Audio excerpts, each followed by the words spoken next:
లేదు. వారు మాట్లాడిన దాంట్లో ఎక్కడా అన్పార్లమెంటరీ లాంగ్వేజ్ లేదు. ఆయన తప్పు మాట్లాడకపోయినా జగదీష్ రెడ్డి గారిని బయటకు పంపారు. మరి నిన్న రేవంత్ రెడ్డి గారు మాట్లాడిన భాష ఏంది? ఓ బూత్ సినిమాకు రాసుకున్న స్క్రిప్ట్ లాగా ఉంది. అదేమన్నా ప్రజలకు పనికొచ్చేది ఉందా? రాష్ట్రానికి సంబంధించింది ఏమైనా ఉన్నదా? అడ్డమైనటువంటి ఈ భాషకు ఆద్యుడే రేవంత్ రెడ్డి. ఇవాళ ఆయన ఏదో పెద్ద నీతి వాక్యాలు మాట్లాడుతూ ఇవాళ ప్రయత్నం చేస్తున్నాడు. అసలు నువ్వు ప్రతిపక్షంలో ఉన్నప్పుడే సొంత పార్టీ నాయకులను సోషల్ మీడియాలో ట్రోలింగ్ చేసినటువంటి చరిత్ర రేవంత్ రెడ్డి గారిది. వ్యక్తిత్వ హననం చేయడాన్ని వృత్తిగా ఎంచుకున్న ఫస్ట్ అండ్ వర్స్ట్ పొలిటీషియన్ ఈరోజు రేవంత్ రెడ్డి గారు.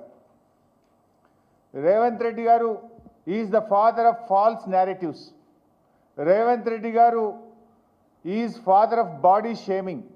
Revanth Reddy is father of foul language. Revanth Reddy is father of social media sinners. అబద్ధాలకు బ్రాండ్ అంబాసిడర్ ఎవరు అంటే అది రేవంత్ రెడ్డి అని చెప్పక తప్పదు. నిన్నేదో జిఎస్టీ వేయాలని చెప్పిండు అబద్ధాలకు. నిజంగా అబద్ధాలకు జిఎస్టీ వేయాల్సి వస్తే ఈ రాష్ట్ర ప్రభుత్వ ఖజానా మొత్తం నువ్వు మాట్లాడిన అబద్ధాలకు జిఎస్టీ కింద పోతుంది. ఈ మధ్య ఏదో రేవంత్ రెడ్డి అంటుండు అందాల పోటీలు పెడతాం హైదరాబాద్లో అంటుండు. అందాల పోటీలే కాదు, తిట్ల పోటీ కూడా పెట్టు, నీకే ఫస్ట్ ప్రైజ్ వస్తుంది. నీకంటే మించి తిట్లు తిట్టడంలో, అబద్ధాలు మాట్లాడడంలో, ఫౌల్ లాంగ్వేజ్ మాట్లాడడంలో, బాడీ షేమింగ్ వ్యాఖ్యలు చేయడంలో నీకు మించినోడు ఇంకోడు ఉండడు. ఇవాళ కేసీఆర్ గారు 14 ఏళ్ళు పోరాడి కానే కాదు రానే రాదన్న తెలంగాణను చావు నోట్లో తలబెట్టి తెలంగాణ తెచ్చిన జాతి పిత కేసీఆర్.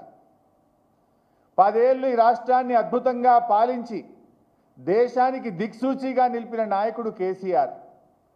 జిఎస్డిపి పెరుగుదలలో, పర్ క్యాపిటా పెరుగుదలలో, ఎస్ఓఆర్ స్వంత ఆదాయ వనరుల అభివృద్ధి పెరుగుదలలో,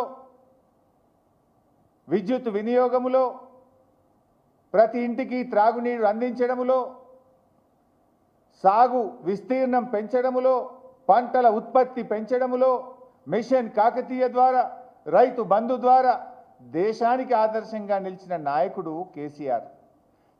కొత్త రాష్ట్రానికి ఒక దశ దిశ నిలిపిన నాయకుడు కేసీఆర్. ఆయన పట్టుకొని నువ్వు మార్చురీకి పంపాలని మాట్లాడతావా? నీకైనా విజ్ఞత ఉందా? సంస్కారం ఉందా? గతంలో జానారెడ్డి గారు ప్రతిపక్ష నాయకుడిగా ఉంటే కేసీఆర్ గారు సభానాయకుడిగా, ముఖ్యమంత్రిగా ఎప్పుడు సభలో మాట్లాడినా పెద్దలు, గౌరవనీయులు, అనుభవజ్ఞులు జానారెడ్డి గారు అని ఎంతో వినయంగా, ఎంతో మర్యాదతో జానారెడ్డి గారి గురించి మాట్లాడేది. కానీ నువ్వు మాట్లాడుతున్న భాష ఏంటి? చావును కోరుకుంటావా? తెలంగాణ సాధించిన జాతిపిత కేసీఆర్ చావును కోరుకునే నీకు సంస్కారం ఉందా అని నేను అడుగుతా ఉన్నా.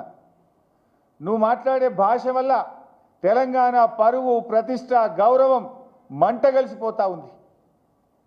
రాష్ట్రానికి నష్టం జరుగుతూ ఉంది. తెలంగాణ అంటే ఈ దేశంలో ఒక గౌరవం ఉంది, ఒక ప్రతిష్ట నిలిపిండు కేసీఆర్. నీ భాష వల్ల, నీ చర్యల వల్ల, నీ విధానాల వల్ల, నీ పిచ్చి తుగ్లక్ చర్యల వల్ల ఈ రాష్ట్రం యొక్క పరువు, ప్రతిష్ట మంటగలిసేటువంటి పరిస్థితి ఏర్పడతా ఉంది.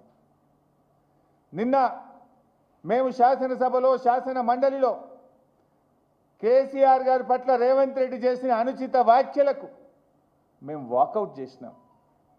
వాకౌట్ చేస్తే నిన్న మాట మార్చిండు. మీరు చూశారు అసెంబ్లీలో. నేను కేసీఆర్ నన్నులే బీఆర్ఎస్ పార్టీని అన్నా అని మాట మార్చిండు. ఒక్కసారి ఆ వీడియో చూద్దాం. ప్రజలకు ఈ రాష్ట్ర